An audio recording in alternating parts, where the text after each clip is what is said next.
Hey Simon, what's your favorite poem? Paul Revere's Ride. Paul Revere's Ride? I think your grandpa knows that. Really? Yes. Yeah. Yes, I happen to know Paul Revere's Ride. Listen, my children, and you shall hear the midnight ride of Paul Revere. It was on the 18th of April in 75. Hardly a man is still alive who remembers that famous day and year. He said to his friends, if the British shall march by land or by sea from the town tonight, hang a lantern aloft on the belfry arch of the North Church Tower as a signal light. One if by land, two if by sea, and I on the opposite shore will be, ready to ride and spread the alarm through every Middlesex village and farm for the country folk to be up and to arm. Then he said good night and with muffled oar silently rowed to the Charleston shore, just as the moon came over the bay, where swinging wide at its moorings lay the Somerset, British man of war, like a phantom ship with each mast and spar across the moon like a prison bar, and its huge black hull magnified by its own reflection in the tide. Meanwhile, his friend through alley and street wandered and watched with eager ears, till in the silence around him he hears the muster of men at the barracks door, the sound of arms and the tramp of feet, and the tread of the grenadiers marching down to the boats on the shore.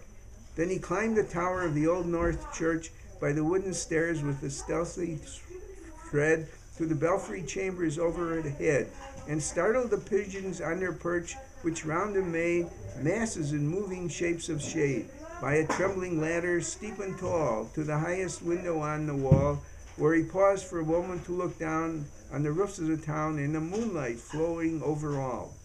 Suddenly his thoughts were bent on a shadowy something far away, where the moonlight rises to meet the bay, on a line of black that bends and floats on the rising tide like a bridge of boats.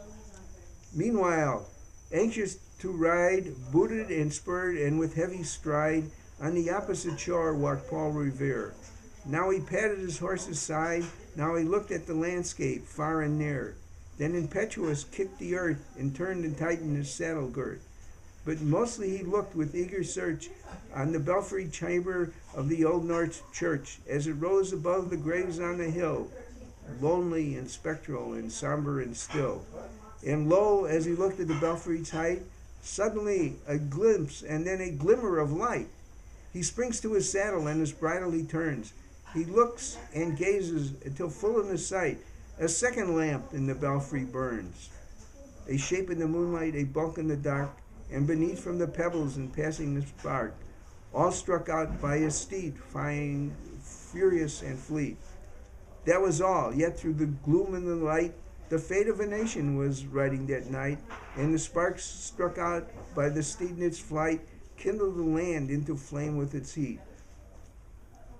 He has left the village and mounted the steep, and beneath him, tranquil and broad and deep, is the mystic meeting the ocean's tides.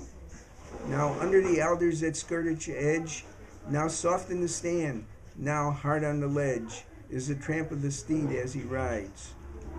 You know the rest from the books you have read, how the British regulars fired and fled, how the farmers gave them ball from behind each fence and farmyard wall, chasing the redcoats down the lane, crossing the fields to emerge again under the trees at the side of the road, pausing only to fire and load.